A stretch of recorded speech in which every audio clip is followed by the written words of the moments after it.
Channel बी आयोजित गणरंग स्पर्धा 2023च्या पारितोषिक वितरण सोहळ्यासाठी उपस्थित पोलीस अधीक्षक माननीय महेंद्र पंडित, चॅनल बीचे संपादक माननीय चारुदत्त जोशी सर, त्याचबरोबर आविष्कार इन्फ्राचे CEO हरीश मकानदार आणि सर्व उपस्थित विजेत्यांचं सहर्ष स्वागत.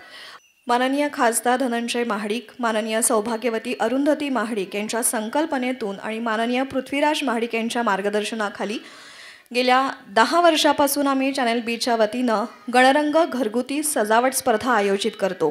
त्याच्यामध्ये गणपतीची मूर्ती, तुम्ही केलेली आरास, त्याचबरोबर ती आरास करण्यासाठी तुम्ही वापरलेलं साहित्य, या सगळ्या निकषांच्या आधारे आम्ही तुम्हाला तुमचं परीक्षण करून त्याच्यावरती आम्ही विजेते काढतो. यावर्षी आपण दहीहंडीसाठी फोटोग्राफी स्पर्धाही आयोजित केली होती, त्याचंही आज आपण पारितोषिक वितरण करणार आहोत.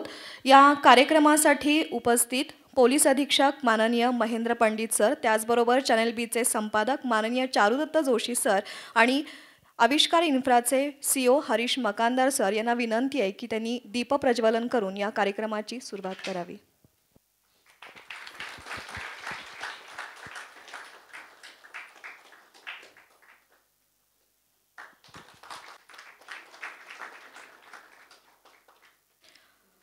आजच्या या कार्यक्रमासाठी पाहुणे म्हणून लाभलेले पोलीस अधीक्षक माननीय महेंद्र पंडित सर यांचं स्वागत माननीय चारुदत्त जोशी सरांनी करावं अशी विनंती. त्याचबरोबर आविष्कार इन्फ्राचे CEO हरीश मकानदार.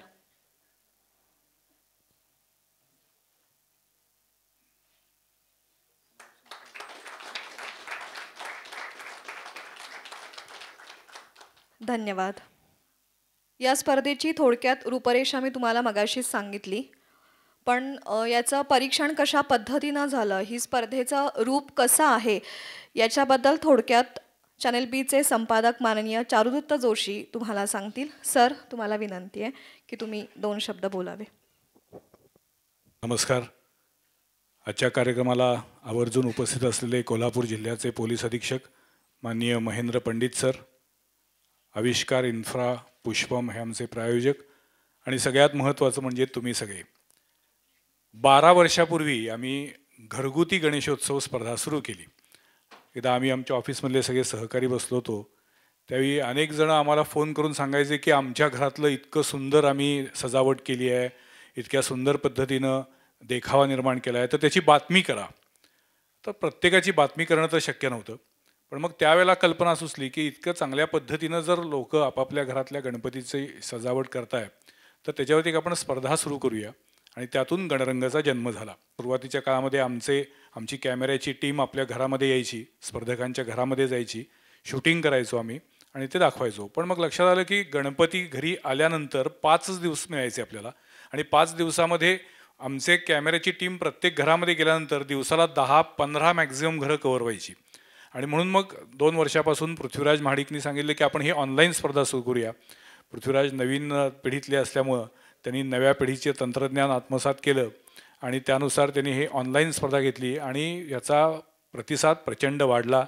आज आपण सगळे इथं बसलेला आहात, पण यावर्षी जवळपास 265 एंट्री कोल्हापुरातून आल्या होत्या आणि कोल्हापूरच्या बाहेर सांगलीतूनही काही एंट्री आलेल्या होत्या. मुद्दा एवढाच आहे की अनेक लोक आपल्या घरातल्या गणपतीची अतिशय उत्तम सजावट करत असतात, सगळ्यांच्याच मनामध्ये भक्तिभावना असते, पण आम्ही नेमकं या स्पर्धेमध्ये कोणत्या निकषांवरती पारितोषिक देतो हे आपल्याला समजावं म्हणून थोडक्यात सांगतो. एकतर सगळ्यात महत्त्वाचं म्हणजे गणपतीची मूर्ती कशी आहे, त्या मूर्तीची रचना कशी आहे, त्या मूर्तीची सजावट करत असताना तुम्ही कोणत्या पद्धतीचं साहित्य वापरले. एखादी गोष्ट बघितल्यानंतर लक्षात येते की हे रेडीमेड आणलेलं आहे की ते खरोखर बनवलेलं आहे. सो ते साहित्य तुम्ही स्वतः बनवलेत का, ते साहित्य बनवत असताना वापरत असताना पर्यावरणाचा विचार केलेला आहे का, ते पर्यावरणपूरक आहे का, आणि तुम्ही जी काही सजावटीमधली थीम घेतलेली आहे त्याचा आशय काय आहे, तत्कालीन सामाजिक परिस्थितीबद्दल असेल, आपल्या धार्मिक वैदिक परंपरांबद्दल असेल, तुम्ही जो काही देखाव्याचा विषय निवडलेला आहे तो विषय किती महत्त्वाचा आहे, तो सध्याच्या काळाशी किती रिलिव्हंट आहे, या सगळ्याचा विचार करून कला क्षेत्रामध्ये काम केलेल्या तज्ज्ञांकडून आपण याचं परीक्षण करून घेत असतो. यावर्षी इतके सुंदर सुंदर देखावे घरगुती गणेशोत्सव सजावट झाले होते की सर आपण जर घरामध्ये अशा पद्धती सजावट होती बघितल्यानंतर थक्क व्हायला होईल. म्हणजे एखाद्या मंडळाला सुद्धा जमणार नाही इतकं सुंदर आणि इतके उत्तम देखावे आणि सजावट ही कोल्हापुरात तुम्ही सगळ्यांनी केलेली होती. त्यामुळे तुमच्या सगळ्यांचे आभार. नेहमीचं वाक्य आहे की स्पर्धा आहे म्हटल्यावरती कोणतरी जिंकणार, कोणाला तरी बक्षीस मिळणार, जे मिळाले नाहीत त्यांनी मरगळून जाऊ नये. पण खरोखर असं आहे की तुम्ही सगळ्यांनी खूप चांगलं काम केलं होतं आणि यावर्षीच्या गणरंग स्पर्धेमध्ये तुम्ही सगळ्यांनी मोठ्या संख्येनं सहभाग घेतलात, याबद्दल तुमचं मनापासून कौतुक. दुसरा आजचा जो भाग आहे तो आहे युवा शक्ती दहीहंडीच्या निमित्तानं जे फोटोग्राफर आहेत, म्हणजे कोल्हापुरातील बहुतेक सर्व नामवंत दैनिकांचे फोटोग्राफर, काही हौशी फोटोग्राफर यात सहभागी होतात आणि फोटोग्राफी क्षेत्रातील जे काही मान्यवर तज्ज्ञ आहेत त्यांच्याकडून याचं परीक्षण केलं जातं. त्याच्यामध्ये तुम्हाला म्हटलं असं की अतिशय उत्तमोत्तम फोटो आमच्याकडे आलेले आहेत. म्हणजे गेल्या 8-10 वर्षातील कोरोना काळ वगळता दहीहंडीतले फोटो बघितले तर मला असं वाटतं की लवकरच आम्हाला एक फक्त दहीहंडीच्या फोटोग्राफीचं सुद्धा प्रदर्शन करता येईल, इतके सुंदर फोटो आलेले आहेत. आणि कोल्हापुरातल्या माध्यमांमध्ये काम करणारे आमचे सगळे हे फोटोग्राफर बांधव, त्यांच्यासाठी खासदार धनंजय महाडिक यांनी ही स्पर्धा सुरू केली आणि त्याला अतिशय उत्तम प्रतिसाद मिळत गेला. या स्पर्धेत सहभागी झालेल्या सर्व फोटोग्राफरचं सुद्धा मनापासून अभिनंदन. धन्यवाद. Thank you so much. धन्यवाद सर. यानंतर या कार्यक्रमासाठी प्रमुख पाहुणे म्हणून लाभलेले पोलीस अधीक्षक माननीय महेंद्र पंडित सर यांना विनंती आहे की त्यांनी मार्गदर्शन करावं. बी न्यूज तर्फे आयोजित गणरंग 2023 घरगुती आणि सार्वजनिक गणपती मंडळ आरास स्पर्धा, त्याचबरोबर युवा शक्ती दहीहंडी फोटोग्राफी स्पर्धा याच्या बक्षीस वितरणासाठी या कार्यक्रमासाठी व्यासपीठावर उपस्थित बी न्यूजचे संपादक चारुदत्तजी जोशी, आविष्कार इन्फ्रास्ट्रक्चरचे मकानदारजी, सर्व बी न्यूजची टीम, या कार्यक्रमासाठी उपस्थित असलेले सर्व स्पर्धेत भाग घेतलेले स्पर्धक आणि विजेते, सर्वप्रथम मी आपल्या सगळ्यांचं मनापासून अभिनंदन करतो की आपण या स्पर्धेमध्ये सहभाग नोंदवला. तर आपल्या सगळ्यांचं मी अभिनंदन करतो. चारुदत्तजी म्हणाले त्याप्रमाणे आता जरी फक्त इथं 150 लोकांना ज्यांना बक्षीस मिळणार आहे त्यांना बोलवलेलं असलं, परंतु स्पर्धेमध्ये सहभागी होणं ही सुद्धा फार मोठी गोष्ट आहे. कारण जर स्पर्धेमध्ये लोक सहभागी झाले नाही तर विजेते कुठून घडतील. तर 1000 लोक सहभागी झाले नसते तर 150 विजेते देखील मिळाले नसते. त्यामुळे जेवढं 150 लोकांचं महत्त्व आहे तेवढंच ज्या लोकांना पुरस्कार आज मिळाला नाही त्यांचं देखील तितकंच महत्त्व आहे. घरगुती गणेशोत्सव देखील तितक्याच उत्साहाने कोल्हापुरातील सर्व नागरिक साजरे करतात आणि त्यामुळेच घरी देखील आरास करतात आणि त्या दृष्टीने देखील बी न्यूजने ही स्पर्धा आयोजित केली आणि आपल्याला एक व्यासपीठ उपलब्ध करून दिलं.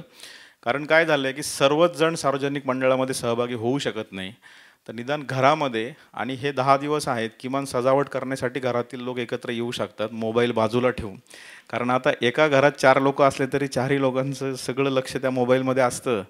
कारण ज्यावेळेस आपल्याकडे लॉकडाऊन लागलं कोविडच्या पार्श्वभूमीवर त्यावेळेसच लोक एकत्र घरामध्ये होते. अन्यथा म्हणजे त्यावेळेस अशी देखील मागणी, मी नंदुरबारमध्ये होतो त्यावेळेस लोक करायचे की सरकारने वर्षातून एकदा लॉकडाऊन करावं महिनाभर. म्हणजे 11 महिने आपण नेहमी जीवन जगू, परंतु 1 महिना जर तसं लॉकडाऊन असेल आणि घरामध्ये थांबावं लागत असेल तर निदान आपण एका घरामध्ये राहत असताना जे काय आपला नातेसंबंधातला जिव्हाळा आहे तो वृद्धिंगत होण्यास मदत होईल. तर असंच आता या ठिकाणी बरेचसे लहान मुलं देखील आहेत, ही पुढची पिढी आहे. पण जे रूप सध्या कोल्हापूरचं गणेशोत्सवाचं आहे विशेषतः सार्वजनिक, तर ह्या पिढीने त्याच्यामध्ये बदल करावा अशी देखील अपेक्षा मी व्यक्त करतो. कारण दिवसेंदिवस डीजेचा मोठ्या प्रमाणावर होणारा वापर आणि लेझर लाईटचा जो वापर आहे आणि त्याचे मानवी शरीरास होणारे जे अपाय, कारण मी जवळपास 18 तास मिरवणुकीमध्ये बंदोबस्त करत होतो आणि मिरवणूक संपल्यावर दुसऱ्या दिवशी माझ्या कानाच्या पडद्यांना सूज आलेली होती. तर मला देखील डॉक्टरांची ट्रीटमेंट घ्यावी लागली. तर त्या ठिकाणी मी बघितलं जे महाद्वार रोडवर अतिशय तान्हे बाळं घेऊन, लहान मुलं घेऊन जे पालक येतात, खरं तर अशा गर्दीमध्ये येण्याची बिलकुल आवश्यकता नाही आहे. बी न्यूज असेल किंवा इतर जे वृत्त वाहिन्या आहेत ते लाईव्ह प्रक्षेपण देखील करतात. कारण आपण म्हणतो की ठीक आहे आयुष्यामध्ये एकदा जाऊन क्रिकेटची मॅच बघणं ठीक आहे ग्राउंडमध्ये, परंतु घरी प्रत्यक्ष बघताना जास्त मजा येते कारण आपल्याला सर्व गोष्टी अधिक जवळून बघता येतात. तशीच ही मिरवणूक आहे.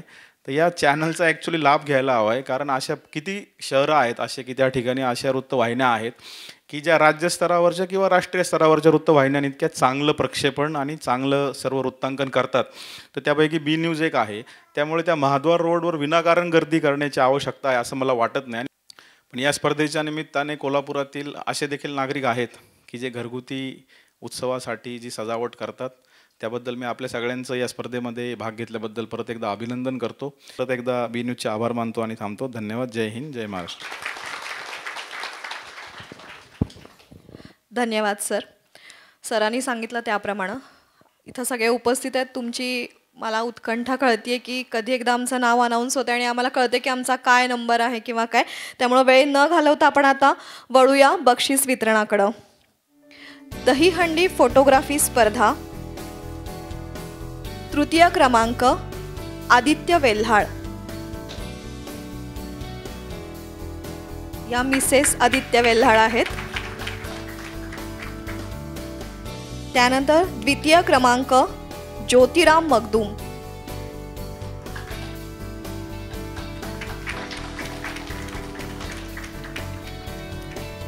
दहीहंडी फोटोग्राफी 2023 प्रथम क्रमांक अर्जुन टाकळकर.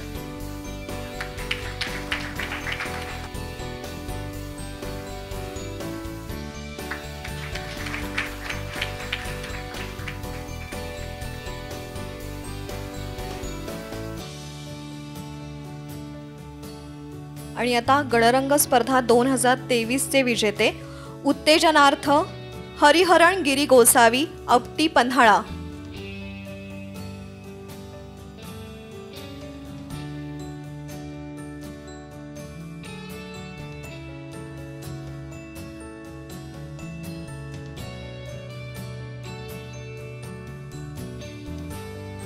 सुप्रिया शिंदे, जुना बुधवार पेठ, कोल्हापूर.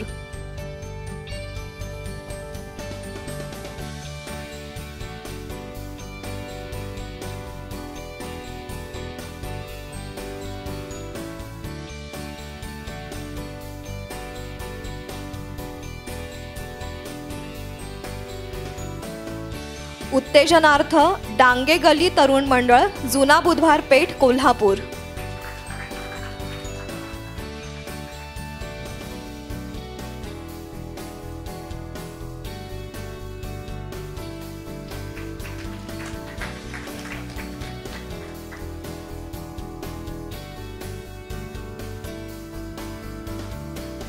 उत्तेजनार्थ धोंडीराम बाबूराव राजपूत, रेणुका मंदिर, रामानंद नगर, कोल्हापूर.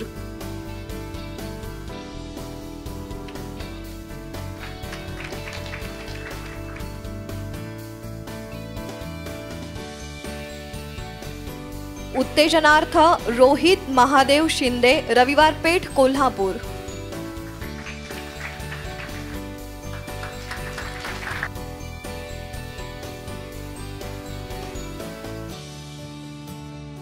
उत्तेजनार्थ विजय पोद्दार, वसगडे, हातकणंगले.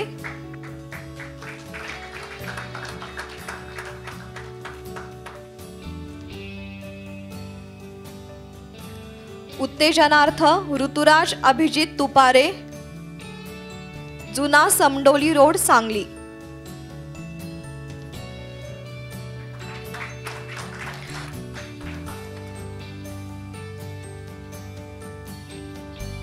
उत्तेजनार्थ निशांत सुरेश पोद्दार, रेंदाळ, हातकणंगले.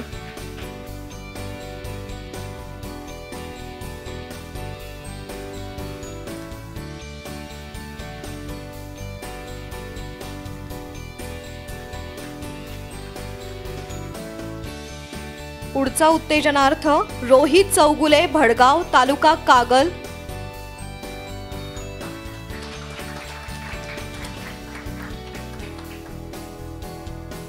उत्तेजनार्थ सागर भिवंगडे, बाबा जरगनगर, कोल्हापूर.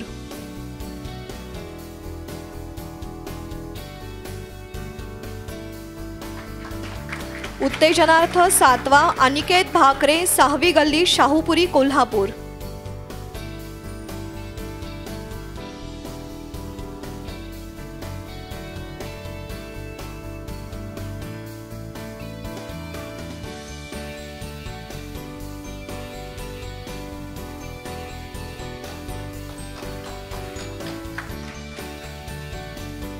उत्तेजनार्थ 6वा सीमा पाटील उमरावकर गल्ली उत्तरेश्वर पेठ कोल्हापूर.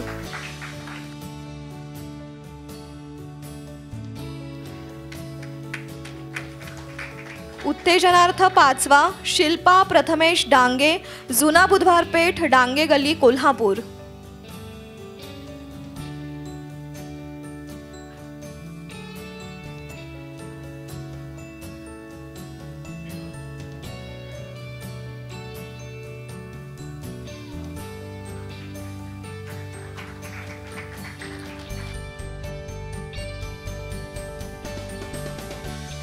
उत्तेजनार्थ 4था संदीप बळवंत जाधव छत्रपती शिवाजी गल्ली वडणगे तालुका करवीर.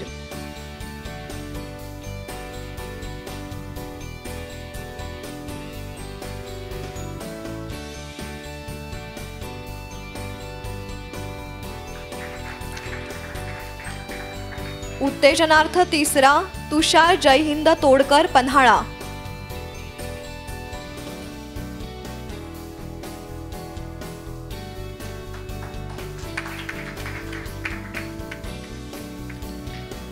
उत्तेजनार्थ 2रा वरद नागेश एगळी इचलकरंजी.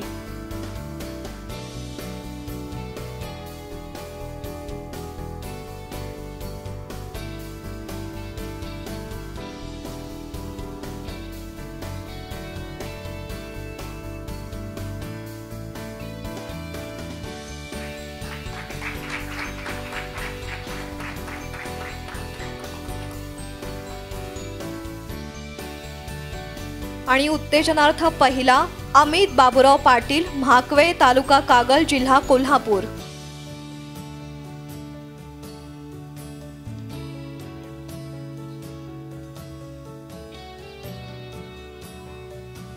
उत्तेजनार्थचे आपले 20 विजेते होते. आता प्रथम द्वितीय आणि तृतीयचे आपण अनाउन्स करणार आहोत. तृतीय क्रमांक निखिल तानाजी पाटील शिवाजी गल्ली वडणगे यांचा देखाव्याचा विषय होता छत्रपती शिवाजी महाराज आणि सध्याच्या गडांची परिस्थिती. तृतीय क्रमांक निखिल तानाजी पाटील शिवाजी गल्ली वडणगे. गणरंग 2023 च्या स्पर्धेचे द्वितीय क्रमांकाचे विजेते आहेत प्रथमेश अतिग्रे 60 मारी गल्ली मंगळवारपेठ कोल्हापूर. यांचा देखाव्याचा विषय होता श्रीकृष्ण लीला.